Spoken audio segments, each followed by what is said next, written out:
আসসালামু আলাইকুম, সবাই কেমন আছেন? আশা করি যে যেখান থেকে আমার ভিডিওটি দেখছেন আল্লাহর অশেষ রহমতে ভালো আছেন। আমি আলহামদুলিল্লাহ ভালো। এই তো। আর দেখুন, এই যে আসলে এটা আমার বাড়ির পাশেই আমার খালি জায়গা পড়ে আছে।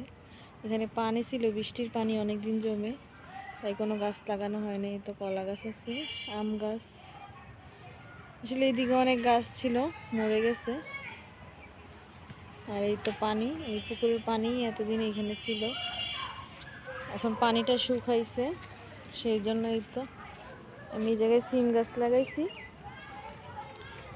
আর এই দেখুন, পানিতে আমার লেবু গাছ, নারকেল গাছ, আসলে সবগুলা গাছই মরে গেছে পানিতে।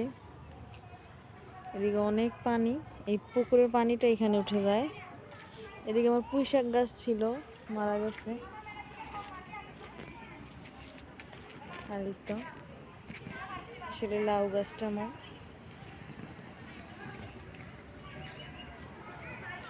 আসলে গাছগুলা লাগাইলে যত্ন করলে ভালোই হয়, যত্নের অভাবে গাছগুলো এরকম হয়েছে।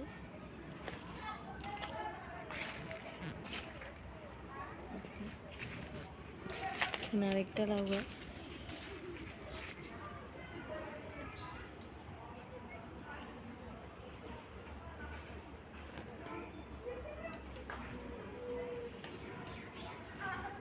এদিকে দেখুন, এই তো আমার গাছে মাশাআল্লাহ অনেকগুলোই, আমাদের এদিকে এটাকে দুন্দুল বলে। এই তো এখানে আরেকটা, তারপরে এই তো এদিকে আরেকটা ছোট আছে, তারপরে দেখুন এই তো এই পাশে আরেকটা, তারপরে আসলে অনেকগুলাই আছে। তা আসলে যত্নের অভাবে এগুলোর এই অবস্থা।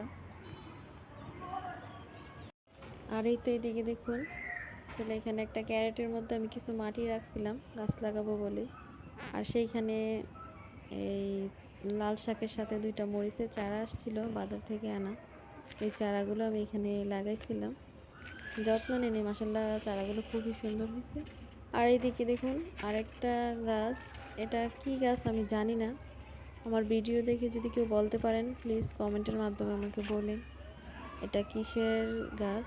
কিন্তু গাছটা খুবই সুন্দর হয়েছে, এমনিতেই হয়েছে গাছটা, তারপর আমি গাছটাকে তুলে ফেলে দেই নাই, এটাকে মানে এটার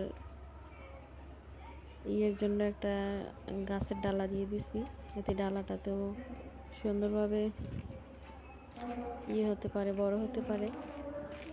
খুব সুন্দর সুন্দর ফল আসছে, ছোট ছোট, কি ফল সেটাও বুঝতে পারতেছি না। এই তো আমার আজকের ভিডিওটি এ পর্যন্তই, যদি ভালো লাগে প্লিজ সবাই একটা লাইক দিবেন। আল্লাহ হাফেজ।